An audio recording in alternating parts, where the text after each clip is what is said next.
Welcome to the Dawgs Podcast with your hosts, Blake Reneker, Justin Charles, and Josh All.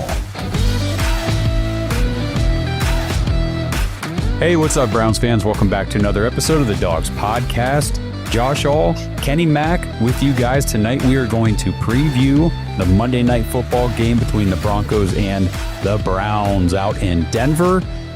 2 games in a row. The Browns get primetime action in the NFL. We had Thursday Night Football. Let's see. That would have been a little over a week ago now. And then we get this little mini bye week. And then after the weekend, Monday night, we play again for the whole world to see. So hopefully we can do something similar to what we did against the Steelers, which is, win a football game. Yeah, let's get something going. I mean, the biggest thing I've been talking about all week is just that intensity they showed. And I mean, it's been lacking all year, but I think when you have a quarterback that is getting the offense clicking, there's been some, stumbles with the run game, but the passing game's coming along. You see a little bit more belief. And I think also with Myles Garrett, I mean, he's just playing with his hair on fire the last couple games. The pressures are up. Dalvin Tomlinson's getting pressure up the middle, and it's all kind of rolling into a ball of belief. I can't guarantee what's going to happen in Denver. You've pointed out many times just in posts, just haven't played well there, And we've also talked about a little bit today on social. The altitude gets you a little bit and that kind of. Oh, did we lose Kenny? I'm not sure what just happened, but we lost Kenny for a second. We'll get him back up here on the stage. While we're waiting for him to reconnect, I just wanted to mention, first of all, I hope everybody had a happy Thanksgiving. It's a great holiday weekend for everybody. I know, yesterday was the big turkey day, got the big bellies full and everything like that. Kenny's going, I have no idea what just happened. I have no idea either, man. It's all good. No big deal. So anyway, so happy Thanksgiving, everybody. Enjoy the weekend. Stay safe. I know we got big college football day tomorrow, especially if you are an Ohio State fan. We got the game tomorrow. It's going to be a blast and everything. That's why we're trying to knock out this preview episode here tonight on Friday. Obviously, yesterday was Thanksgiving. Tomorrow's college football, Sundays, NFL and stuff. So let's just get this preview done here. As I mentioned, it's just me and Kenny. Blake is sick. He's got the tummy bug that I think I had a few weeks ago. So thoughts and prayers out to him. And then Justin's currently moving. So I'm not sure which person I would rather be, honestly. Sick or be sick. Moving? Yeah, I would be sick. I think sick you get it in and out a lot faster. That's for sure. And I think moving can cause domestic. So I'll just stick with the one and be sick, and that's by myself. Absolutely. Well, again, everybody, we are doing a Dog Pack Discord episode here for the preview. So if you're interested in doing these preview episodes with us on the private Discord for the Dogs, join thedawgs.com, head over there, join the Patreon, sync up with the private Discord, get in here, chat with everybody. There's conversations going on 24/7. You got awesome people like Andrew Jackson, who just posted a Michigan Go Blue flag in the chat, which I don't really appreciate, Andrew. That's not cool, man. I don't know who Kentucky plays tomorrow, but I hope they lose. Anyway, see, we just joust. It's a good time here. So join thedawgs.com, get in there and, make some good friends. We met up with all these guys up in Cleveland at the Chargers game. It was a ton of fun. We tailgated before the game. The night before, we had a big backer bash with the Berea Browns backers. Kenny was the primary director of all of that. So we appreciate everything Kenny does. And we would love to see you in here. So trying to continue to grow the community and get more and more diehard Browns fans in here. Just have a lot of fun. So join thedawgs.com. Kenny, is there anything you want to dive into for this Broncos preview before we bring either Andrew or Brad up? If either of you guys want to come up here first, just get your hands up, and we're not going to, I don't think me and Kenny are going to go too long before we bring you up. Yeah, I'll dive into one subject, and it's it's been going on for a couple of weeks. Blake and I have touched on it a little bit, and it's about the, tanking versus winning out. And I just had Barry Shuck actually reach out to me, and he's like, can you pass me the episode where you said what you said, because I replied to one of his articles. And the biggest thing is that I've said about tanking to win is we've been doing it since 99 and it hasn't worked. And I take a look at the way that division works and who's been kind of running the division. I mean, we've heard enough smack from Steelers fan about how they run the division, how they own it. Now, the one thing is I never ever say the Steelers suck. You know why? Because they don't lose. They don't have losing seasons. And I think the reason is because they win as many games as they possibly can. They draft where they can because they've had the same coach for 20 years. And there's a certain type of player that they're looking for. We can't just keep firing guys over and over and over again and expect different results, because right now we're in the definition of insanity as far as the way we think on social media as fans, you know, and you guys got to get out of that mentality. I get it sucks. The whole Deshaun Watson thing, everybody wants, I don't know, a piece of like somebody wants somebody to say it was my fault. And guess what, guys? When you own an NFL franchise, you don't have to say that. You just keep moving on. But if we keep moving on with the same guys that lay the same foundation, it'll be better days ahead for us. And you can even see some of it, as I was going before I got cut off, is basically rolling that way. Let's see what we can do on Monday night, because you know what? We played good under the bright lights for whatever reason. Yeah, I'm with you, man. I've been saying this on previous episodes, and to a lot of people, really, like, tanking just doesn't do anything for me. It doesn't get my motor running, because that means I got to sit through, you know, what Giants fans are sitting through right now. Like, that's not fun. I am a competitive football fan. I'm a competitive guy. Like, if I'm doing something, I want to win it. And it's the same, like, if I'm watching the Browns play somebody, I don't want to watch them lose. I want to watch them win. Especially, I definitely don't want to watch them lose on purpose. That is such a loser mentality. I just think that's, I don't know, it just defies everything that I believe in sports, is losing on purpose. Like, that's dumb. Yeah. I hate that idea. So I'm with you. Now, going to Denver is going to be tough, because we have only won in Denver one time since we've been back in Cleveland since 99. I think we were 1-6 over that stretch. And so I won a team with back in 2018, Baker's rookie year, Greg Williams head coach, 17-16. Last, came down to the wire. Jabril Peppers gets the sack on Case Keenum. Browns win the game. That's right. We know what happened last year. We went out to Denver, didn't go very well. And I feel like this Denver team this season is a lot better than what they were last year. And I'm surprised by it, honestly, because when the draft happened and they took Bo Nix at, 12, I know I was one of the people that said, wow, I can't believe they reached real high for that. Like, he was being projected as a second round pick and all this kind of stuff. And I thought, man, that's going to be a bust pick. They're not going to be very good. Crow is what I'm eating all day after Thanksgiving, because Bo Nix he's probably going to be rookie of the year. With Sean Payton, he looks good. He looks legit. He is. I just kind of tallied it out over 17 games for this year. So, he's played 12 games, but Bo Nix is on pace for 28 total touchdowns and 4,035 total yards. In his last 9 games, though, 19 touchdowns and 2 interceptions in his last 9. The dude is rolling right now. I mean, all we can hope for is that he just has a rookie bad day against a relatively good pass rush, and that our DBs are up to task on that day. I mean, that's what you got to hope for. I would be really, really pumped if we show that intensity we did against the Steelers, and if that just carried out through the year. Wherever the chips fall after that, man, however the season goes, I just want to see some passion. And we finally saw it. So bring it through and bring it for Bo Nix. Yeah, I agree. So let's get Brad up here on stage and hear what he has to say. Brad, how you doing, man? How was Thanksgiving? Well, my Thanksgiving was great. Didn't drink enough. I wanted to drink more, but ate a lot of good food. So that's a great thing. Watched some decent football. If everybody wants to complain about Kevin Stefanski, I'll give you subject A. Go watch what Matt Eberflus did at the end of the Bears game.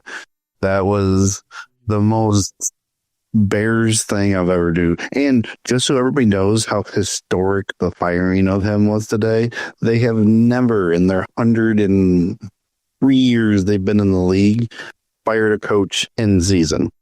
So that's just how terrible Matt Eberflus was. Oh, okay. So I missed that. I was looking this morning. When did they fire him today? I didn't see that.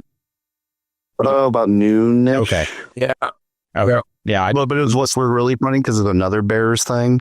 He had a press conference not even an hour before that said, "Oh, I'm not getting fired," whatever. And an hour later, he's fired. Yeah, I saw like his comments on trying to justify or explain what the heck was going on at the end of the game. Caleb Williams was talking about it, so I just figured.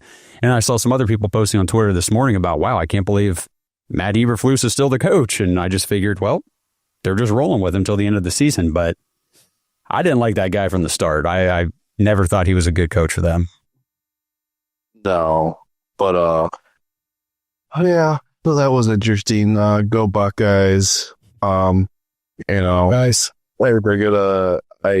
So here's the thing, and I don't know how you guys feel now that they changed the whole playoff thing, which is still weird to like understand how certain teams are in certain spots.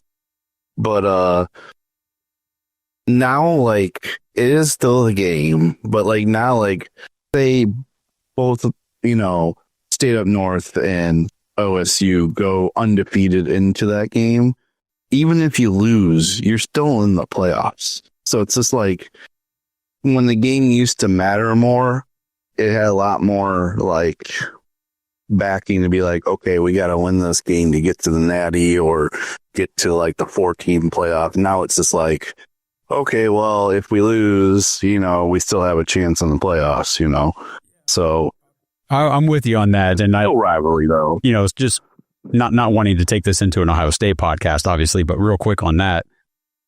I understand what you're saying, but I always hated that whenever Ohio State or any team would be undefeated the whole year, they would lose one game toward the end, maybe like a close game against a tough opponent or a rival, and then they're out of contention for the championship. I'm like, wait a second, that makes no sense. So I think that the game still means just as much considering it's the rivalry. I mean, Ryan Day loses Easton, that's 4 in a row. I don't think he's coming back. So, and it doesn't matter what else he does. It's this game means so much to everybody. But no, I see what you're saying, but I'm glad they expanded this up.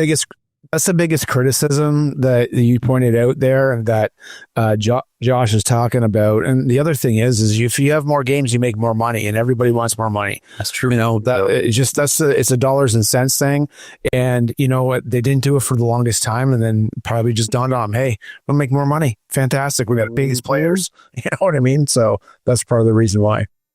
So my take on the Browns game on Monday is this. So overall, since 1970, which the Browns were the first team to create the Monday Night Football, just so it's a history lesson for everybody, they are 17-21 overall since then. That includes us coming back and everything. So we're pretty even as far as, maybe a little down, but like still pretty even as far as Monday night games go. So, like, that's a little bit of toss-up. But as you said, historically, against the Broncos at their home, we've been just awful. I mean, that Baker game, it was so close. Like, it came, I don't even remember. I think it came down to, like, the last 2 minutes in that game that we won that game. And it was just like, and even that was just, like, crazy, just luck that we won that game. So, but here's the thing. We got a hot quarterback coming in. I would say a little bit. I'm not going to go crazy about it, but Jameis is playing a little hot too. I'm saying, take that with a grain of rice, because you know how he can be up and down like crazy. But I like his play. I like his relationship with Jerry Jeudy, and how Jerry Jeudy say, we're going to go in there and whoop some A. And, it might be a close game, or by the half, we'll be shutting it off. I don't know. So I'm glad you mentioned kind of up in the air. I'm glad you mentioned Jeudy. I'm worried about, the only thing I'm really worried about this game is their wide receivers have been very hot and they're big, physical, and our corners are not as much. And that could cause some issues down the field because now Bo Nix has been throwing it down the field a lot more. So that's one thing to watch. But I don't know. It could be probably a touchdown game, I would say. So, like, I don't know, 21-14 us, maybe, possibly. That's all I'm going to say. This episode is brought to you by Baden Sports. Browns fans, Baden Sports is your one-stop shop for all your athletic gear. Baden started out perfecting and manufacturing the best balls in the business. Yeah, if that sounded dirty, that's more about your mind than my words. But hey, it's true. Baseballs, softballs, footballs, basketballs, volleyballs, soccer balls, you name it, and Baden has engineered the highest standard sports balls available. And now they offer more than just sports balls. If you got kids playing baseball or softball, Baden has batting gloves and bats to go along with both game balls and training balls. If you're into basketball, Baden makes basketball specifically for indoor or outdoor use. Heck, Baden even has all the equipment you need for pickleball, which is one sport that I hear everyone is playing and yet I still never have. And I need to fix that soon. But don't miss the backyard games section of Baden's website where you can order everything you need for this upcoming outdoor season. Pool balls, backyard volleyball nets, croquet, bocce, horseshoes, cornhole, and more. Right now, you can get 10% off your entire order at Baden Sports, BADEN sports.com/dogs, DAWGS, and use promo code DOGS when you check out. That's 10% off all the top quality sporting gear you need this season. BadenSports.com/dogs. I like it. So I guess real quick, I'll run through some stats on this game before we bring Andrew up here. Denver's defense, they lead the NFL in sacks, 44 sacks on the season. They allow the third fewest yards per game at just 296. They give up only 200 yards passing, only 96 yards rushing. They give up the second fewest points per game at 16.8. We're not very good at scoring points, so that's not good. I think it's going to be tough sledding on the ground. Our run game, it's bottom 5 in the NFL, just 88 yards per game, so don't expect anything big from Nick Chubb in this game. Their defense is just going to clamp down on that and make us... I mean, we make ourselves one-dimensional with the way we run the offense anyway, but they're going to make sure we do. And like I said, they're holding teams to 16.8, which is actually what the Browns average on offense is, 16.8. So they're averaging 22 points per game on offense. So the differential honestly isn't like that big. It's about 6 points swing between them and us. But again, we struggle. We've only been over 20 twice. So we're gonna have to get there. Their offense, as far as the yards per game, they're not doing a whole lot more than we are, 313 versus 292. But with Jameis Winston the last 4 games, the Browns are averaging 360 yards per game. So there is some life to be had with Jameis Winston, and I'm excited to see what he can do.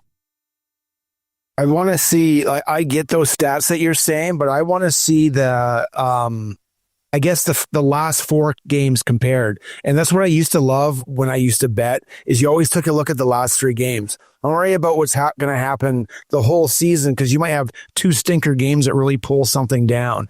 And if I can see that, I'm trying to look for it, but I just haven't been able to find it yet. I want to know if it's a little bit closer, because I know the points for, and the points against will probably be a little bit better. So it should be within, let's say, I don't know, a field goal or something, especially like we're under the lights, right? So we're expecting to play good.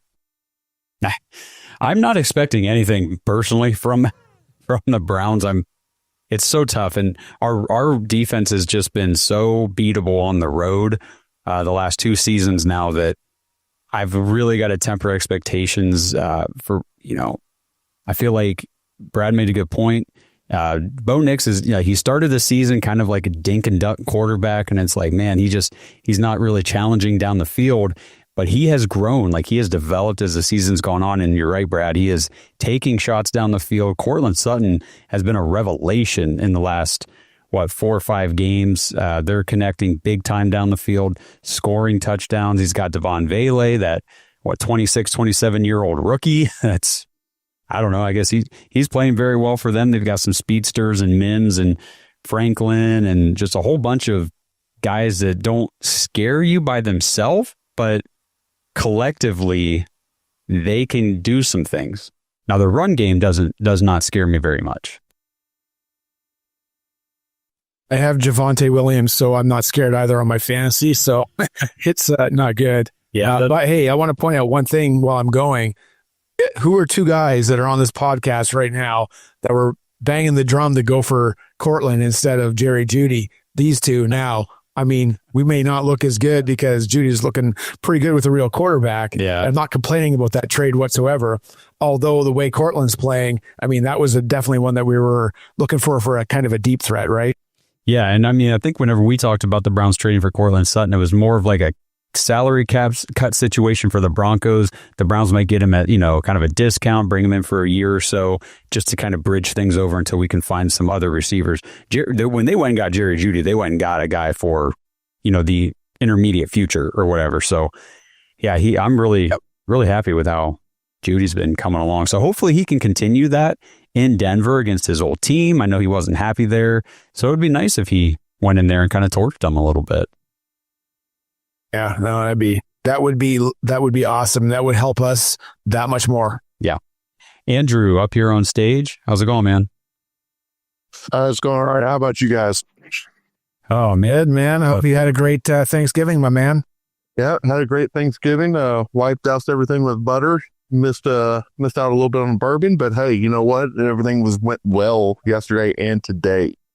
So can't complain too much. That's good, man. But so first off, I just want to say Brad kind of sounds like the old man yelling at the sky, talking about the playoffs and how that is. Hey, it's not changing. It is what it is. So just accept it. But talking about the Bo Nix and everything, like going into last year's draft, no one was really talking about Bo Nix as being that guy. I guess some people maybe had him as a fringe first round, second round kind of guy, but he's obviously maybe outside Jane Daniels, who also fits in this category as a guy that's played 6+ years of college football, looking well. Do you think that's going to be like the new thing when it comes to drafting quarterbacks? Like you can draft like your Shedeur Sanders, your Mitch Trubisky's, like your guy that's played 1 or 2 years that have all the potential in the world, your Anthony Richardson, or do you think the NFL is going to start switching to the Bo Nix, the Jaden Daniels, the guys that's played football for 4 or 5 years, consistently in college? You think that's going to be the new route of the quarterback? Because as where we're sitting in the draft, like we're more, if that's the way that the Browns want to go, that's kind of the realm currently of quarterback. If that's what they wanted to do, that's what it'd be like. Do you think that's going to be the new norm, I should say? It's been kind of there already because, I mean, I never liked Mike Holmgren as a kind of overseer over the Browns, but the one thing that he always did say is you always pick a quarterback, I think with over 60% or 70%, he had a wild percentage, and they played for their all 4 years. And I think if you go way back to Bill Parcells, he had the same philosophy. And if you take a look at like Brock Purdy, Baker Mayfield, a couple other guys that played all the way through, they're the ones that are kind of like lasting through the NFL. And then you hit like, Mitch Trubisky and a couple other guys. They had great 1 years in college. They probably should have sat about a year like Patrick Mahomes, who I think Patrick Mahomes also played all 4 years at Texas Tech, I believe. And, I think it's something that's already kind of been there, but what you're saying is maybe there'll be less of a propensity to hit on these 1 year wonders. For me, I totally understand. And I do think that there's a lot to be said for quarterbacks with more experience and with the higher completion percentages and all those types of things. The quarterback situation in the NFL, it's such a difficult equation to get right. And I think so much of it has to do with where you go and who your coach is. Because I don't think if Bo Nix goes to, I'm trying to think of some examples, Las Vegas, and plays for that team this year, I don't think he's the Bo Nix we're talking about right now in Denver with Sean Payton. I really don't. I think obviously Bo Nix has the experience and he has the skill set, but he also went into the system with the coach that said, I'm drafting this guy because of all these other things, but because he can do what I do on offense. and he can do it well. And they're executing it to perfection. And it's wonderful to see, some of these young quarterbacks come in and have the success, because we do have a quarterback problem in the NFL. CJ Stroud only played she started 2 years in college, and he was rookie there, and he looks, like he's going to have a nice career. So it really just depends, honestly. But I do think the 1 year wonder type things like the Anthony Richardson, that's a big swing on a guy with not a good completion percentage in college and very, very little experience. Yeah, he needed to sit for a year. And even when this franchise rebooted in 99, we did exactly what you said. We took Tim Couch and we put him the opposite of what he does well. We put him under center. He was a shotgun quarterback, I believe, at Kentucky, and it just didn't bode well for him. And it took him forever behind a very bad offensive line. And it just ruined him. That guy was a fantastic athlete. We should have had better out of him. We should have done him better. Yeah, I think Lamar Jackson is an example we use a lot. The dude is one of the most electric, he's one of the best quarterbacks in the league. But if he hadn't gone to Baltimore with a coaching staff and a winning organization who was dedicated and devoted to making the offense work for him, I don't know if he would have become Lamar Jackson. It's hard to say. It really is. If he'd have gone to some team that was in, turmoil, the Browns, who knows? Does Lamar Jackson have success with Freddie Kitchens? Hugh Jackson? I don't know. Probably not. It'd be tough. So I just think there's a lot of things quarterbacks have to overcome. All players do, but that is definitely the most important position, the one that gets impacted the most by that kind of stuff. So if we're just going to talk draft for a second, I'm sort of currently, and I have not done a whole lot of draft prep or anything, so nobody take this as, I've dived into the prospects or anything, but I'm kind of feeling where the Browns might be picking in the first round. I kind of wanted them to take one of these top tier edge rushers or maybe one of the top cornerbacks, to bolster the defensive line or the secondary, and maybe try to grab a quarterback, because I don't feel like it's a strong quarterback class, but I feel like there might be some middling guys that you could get maybe in the second round, put them on the bench for a year, and then, see what you've got after that. I'm going for the running back out of Boise State. Going old school, boomer. Just give me some hogs in the front and let's punch each other out for the game in the AFC North. You're seeing what running backs are doing right now for some of these teams. Saquon, Derrick Henry, Alvin Kamara, even though they're not winning, but he is the motor of that offense. If you've got a running back that can carry the load like the Browns, we used to, it can definitely work for you. So, Andrew, you're back up here. What's going on, man? So, to talking about the draft a little bit, kind of looking at offensive line a little bit more, because obviously we all know the issues on the ends and different things about that. But I don't hate what you said about the cornerback and edge rushers. I know it's kind of, we got this person, we got that person, but Denzel can't stay on the field, being healthy. You don't have a guy opposite of Miles. You have Obo that does really well, and you have some of these other guys, but I guess to get a good, potentially, I guess, a good bona fide star, I don't hate that at all. But if the draft was tomorrow, where would you guys go with the picks in the first round? And then, because it looks like we'll probably have the top 4 or 5 pick in the second round. So what would you guys do with the first 2 picks? This episode is sponsored by Manly Bands. Dog Pack, it's hard to believe, but the holiday season is here. Ladies, treat your men, and men, how about treating yourselves? Manly Bands is having an early Black Friday sale, 30% off site-wide, plus you get an additional 25% off when you use promo code DAWGS, DAWGS, when you check out. But don't wait, this sale will be ending soon. Guys, if you're getting married soon, you need a wedding band, or if you've been thinking about replacing or getting a second wedding band, Manly Bands is the best place to find bands made for men. Now, they've got your standard gold and white gold bands, but guys, they have some very unique materials and collections to choose from. Tungsten, tantalum, titanium, carbon fiber, even materials like meteorite, antler, and dinosaur bone. Yes, the bands are actually made from dinosaur fossils. They have rings made from Jack Daniel's whiskey barrels. They have a Fender guitar collection, a DC Comics collection, Lord of the Rings. There is so much to see. You just have to go to manlybands.com and use promo code DAWGS for 25% off your order. Manly Bands will send you a free ring size guide if you're unsure of which size you need, and every Manly Band comes shipped with a free silicone band so you can swap it out whenever you're working or playing hard. But don't wait, the early Black Friday sale won't last long. Get 30% off site-wide right now, plus an additional 25% off with code DAWGS, DAWGS at manlybands.com. So again, have not dived deep into the prospects. I know, like, if I was going to try edge rusher, I forget the guy's name from, I think it's Ole Miss. And then there's Abdul Carter from Penn State, I believe, are kind of the two guys right now at the top of that list, as far as I understand it. If I go offense, I'd probably be leaning more toward if Travis Hunter's probably not available past 1, 2, 3. But maybe Tet McMillan. I haven't dived deep into him, but I've heard some good things about him at receiver.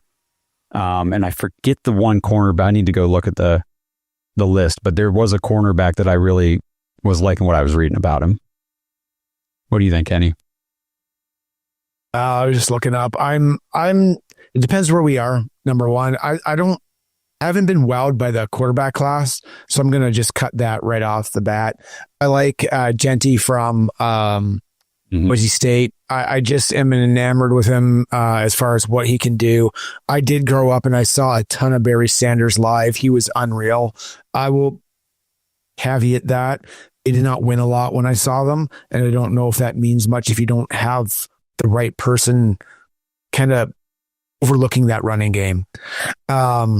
That being said, I don't understand enough of the receivers. Receivers would be something I would look at, but just with the kind of turnstile the last 2 years of offensive left tackle that we've had, I would really seriously consider some youth on the line.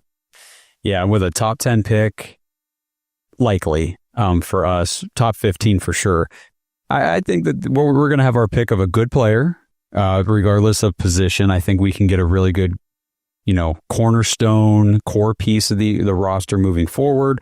I do like the idea of getting a young edge rusher because Miles is like 28. So by the time you get a 22-year-old edge rusher and he's kind of hit his prime at 25 or, 25, 26, Miles will be at the end of his career. So it's kind of a nice offsetting thing there. But one thing for the quarterbacks too, we are about to go into bowl season, championship season, playoffs, all this kind of stuff. This is where some quarterbacks start to pop and really make themselves known. I would be interested to see how Cam Ward fares, moving forward. I know he's at the top of a lot of people's list. Obviously, Shadur. I don't know how much I like him, but I know there's a lot of people that do, and again, haven't deep dived a lot of these guys. So we'll see. The quarterbacks there's not really that top end like we saw last year, but that doesn't mean there can't be as we go through the drafts. So just out of like cheating from PFF, our first two picks, they pick Jalen Milroe, and then they do the kid from Ohio State, their tackle, Josh Simmons. So Jalen Milroe, the quarterback from Alabama. Yeah.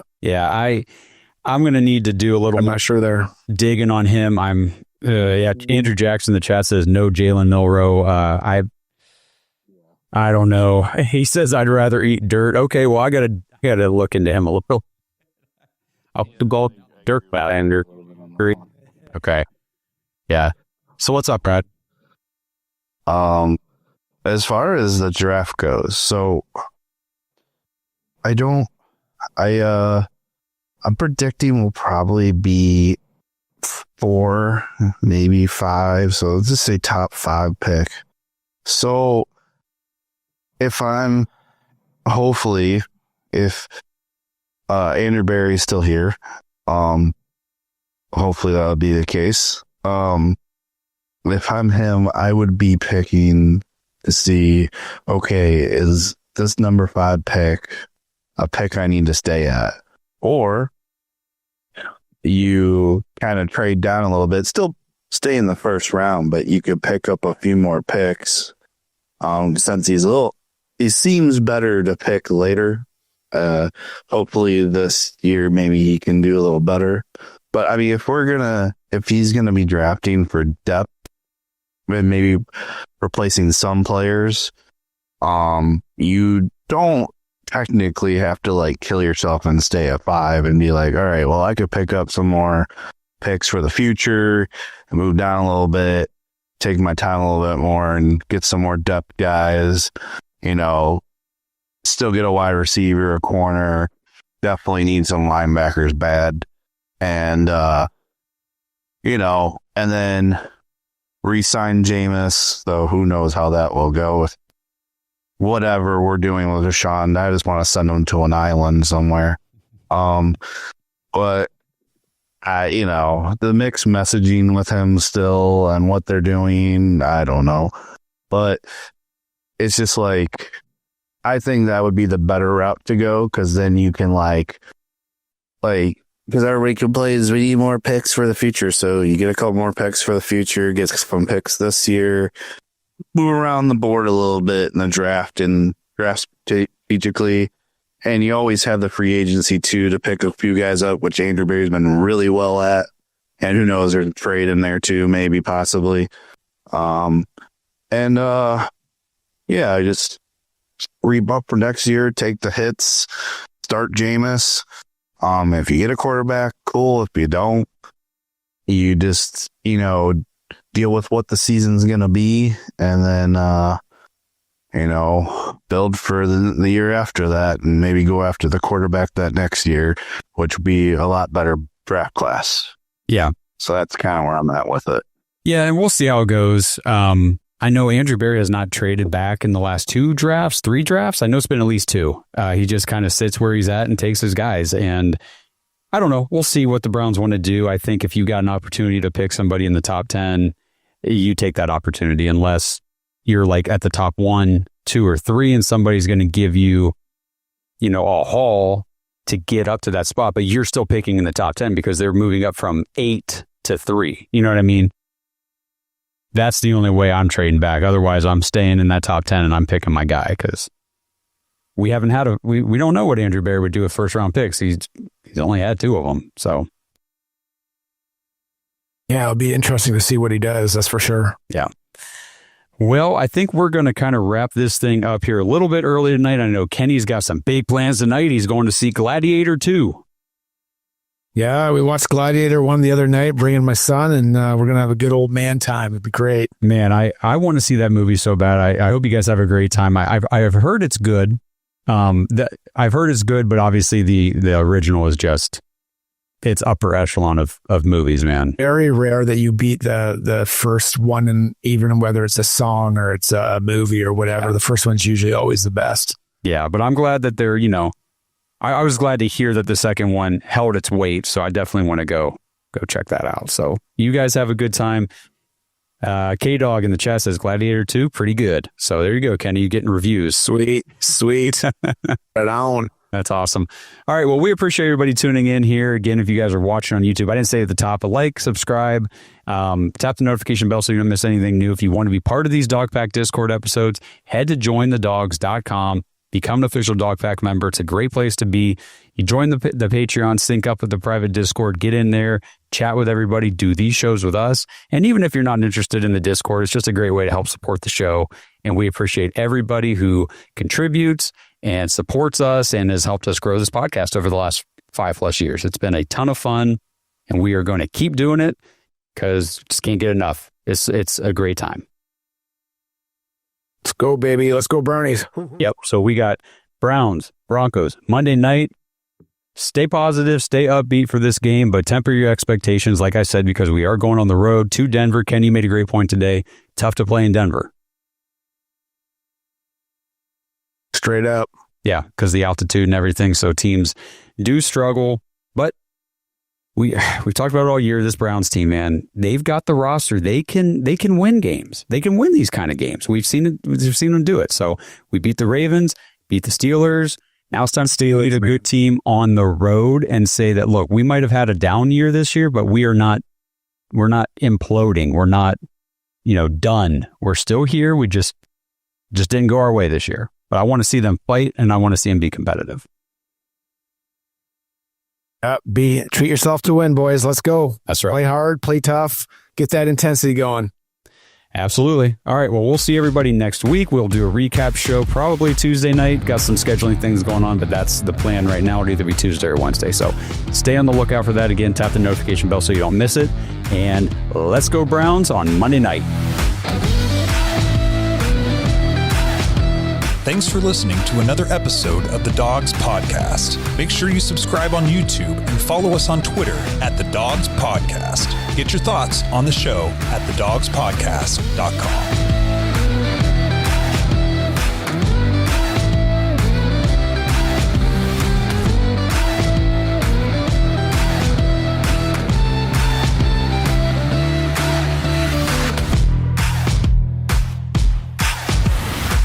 This episode is brought to you by Danger Coffee.